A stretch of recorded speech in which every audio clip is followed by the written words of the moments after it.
नमस्कार दोस्तों, जैसा कि आप सबको पता है हमारा इनकम फ्रॉम सैलरीज़ के पार्ट 1 में हमने मीनिंग ऑफ सैलरी और उसके अलाउंसेस की बारे में बताया था। हमारा आज का जो वीडियो है that is about the valuation of perquisites.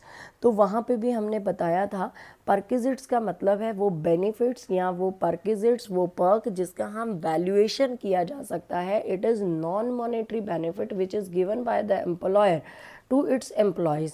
तो यहाँ पे अगर कंसेशनल परक्विजिट आपको मिलती है तो उस केस में जो वैल्यू ऑफ परक्विजिट है उसमें से हम अमाउंट जो भी आपने रिकवर किया है एम्प्लॉय से वो हम माइनस कर देंगे, that will be amount of the perquisite. In case of perquisite जो एम्प्लॉय है उसको दो हिस्सों में कैटेगराइज किया गया है। One is specified employ and other is non specified employ. Specified employ के केस में सिर्फ दो परक्विजिट्स अगर मैं कहूँ जो स्पेसिफिकली टैक्सेबल है, one is valuation of motor car and second word है एनी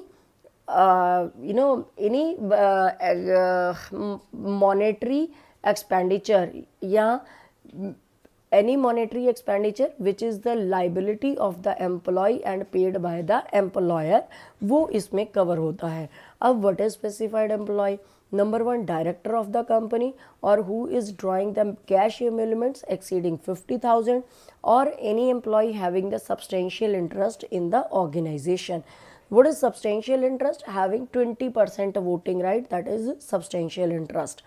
then उसके बाद परक्विजिट के केस में हम रेंट फ्री अकोमोडेशन की परक्विजिट जो कि ऑल एम्प्लॉयज के केस में टैक्सेबल होती है। इस केस में दो कैटेगरी के एम्प्लॉयज हैं, one is government employ and other employees. Government employees के केस में सिर्फ टैक्सेबिलिटी जो है वो अमाउंट फिक्स कर दिया जाता है, लाइसेंस फीस फिक्स कर दी जाती है by the government and that will be your value. But in case of others के केस में हमारे पास क्या सिचुएशन रहती है, हमें दो चीज़ें देखने की ज़रूरत है, one is population and second is whether the house is owned by the employer या फिर घर not owned bye the employer. अगर पॉपुलेशन जो है वो 25 लाख से एक्सीड करती है तो उस सिचुएशन में 15% ऑफ सैलरी, अगर पॉपुलेशन 10 से 25 लाख के बीच में है देन 10%, अगर पॉपुलेशन 10 लाख तक है देन इट इज़ 7.5%। बट अगर house is not owned by employer तो उस केस में irrespective of the fact 15% of salary और rent paid by employer whichever is less that will be your value. But ये जितनी भी value बताई ना, ये हमने अनफर्निश्ड हाउस का वैल्यू बताया है और इसके लिए सैलरी क्या है, it includes basic salary, DA if terms of employment, bonus, commission, always floating commission की बात कर रहे हैं हम, all taxable allowances or any monetary payment which is received or which is paid by the employer to the employee. Then अभी मैंने word use किया था कि मैं सिर्फ अनफर्निश्ड की बात कर रही हूँ, तो फर्निश्ड एकोमोडेशन की वैल्यू कैसी आएगी?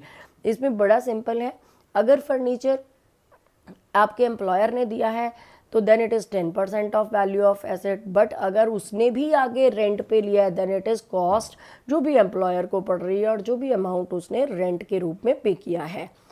देन उसके बाद है, अगर इन एनी केस आपको होटल एकोमोडेशन मिलता है।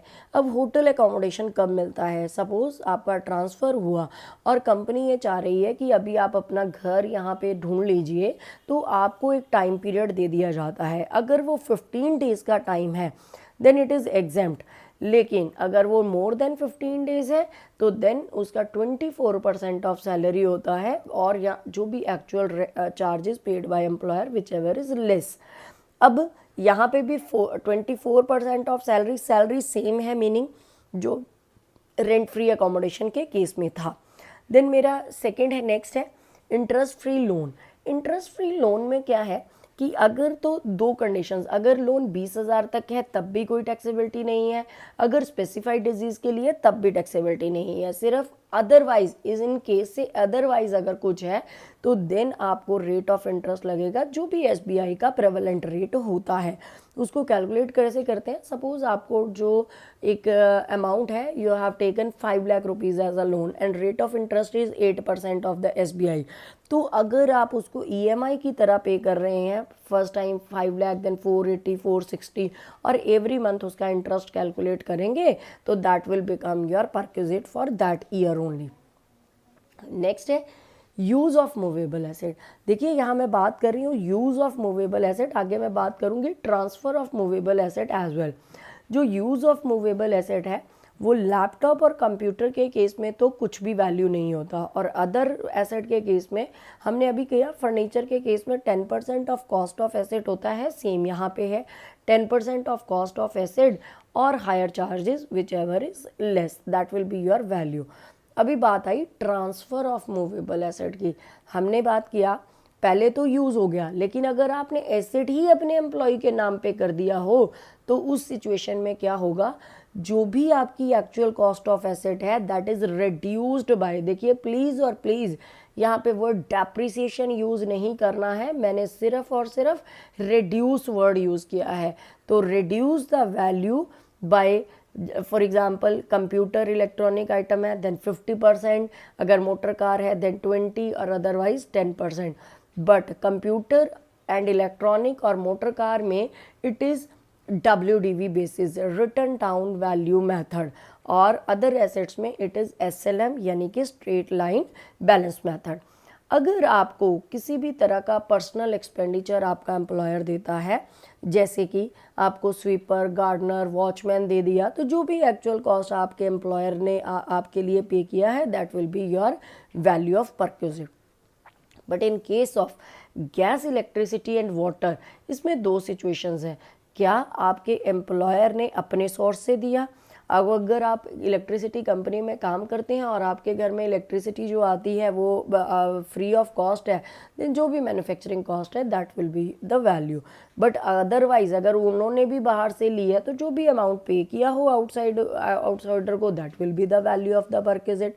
Then next is valuation of motor car. ये वैल्यूएशन जो है ना, it is only in case of specified employ. तो अगर आप याद कीजिए कि स्पेसिफाइड एम्प्लॉय कौन था, number 1 who is a director, number 2 जो 50,000 कैश से ज़्यादा कर रहा है, या तीसरी चीज़ है जो सब्सटेंशियल इंटरेस्ट है।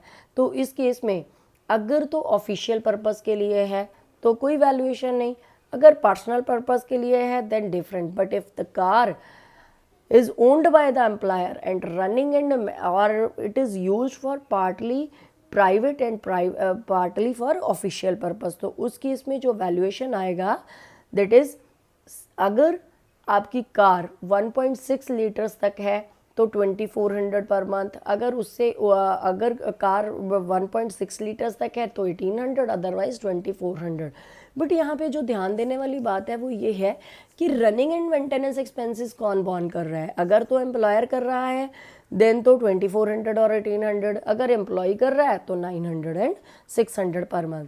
अब हमारे पास कुछ ऐसी लिस्ट भी है जो परक्विजिट्स एग्जेम्प्ट परक्विजिट्स हैं, जैसे कि नंबर 1 टेलीफोन एंड लैपटॉप्स हमने पढ़ा था, यूज़ ऑफ मूवेबल एसेट्स, तो दैट इज़ एग्जेम्प्ट। और चिल्ड्रन एजुकेशन, एक चीज़ पढ़ी थी हमने लास्ट वीडियो में, education allowance which is exempt ₹100 per month पर चाइल्ड फॉर 2 चिल्ड्रन। पर यहाँ पे मैं बोल रही हूँ फैसिलिटी है जो कि ₹1000 पर मंथ तक एग्जेम्प्ट होती है।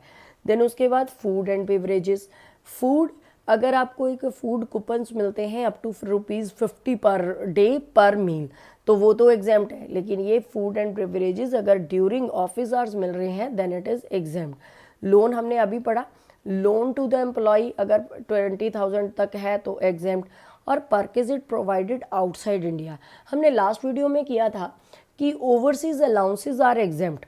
अगर ओवरसीज अलाउंसेज एग्जेम्प्ट हैं तो in the same way perquisite provided outside India is also exempt. This is all about our video on the perquisites, evaluation of perquisites. So please like, share and subscribe our channel so that you can get more and more notifications, and we will come with the next video on valuation or on the retirement benefits. Welcome. Thank you. All the best.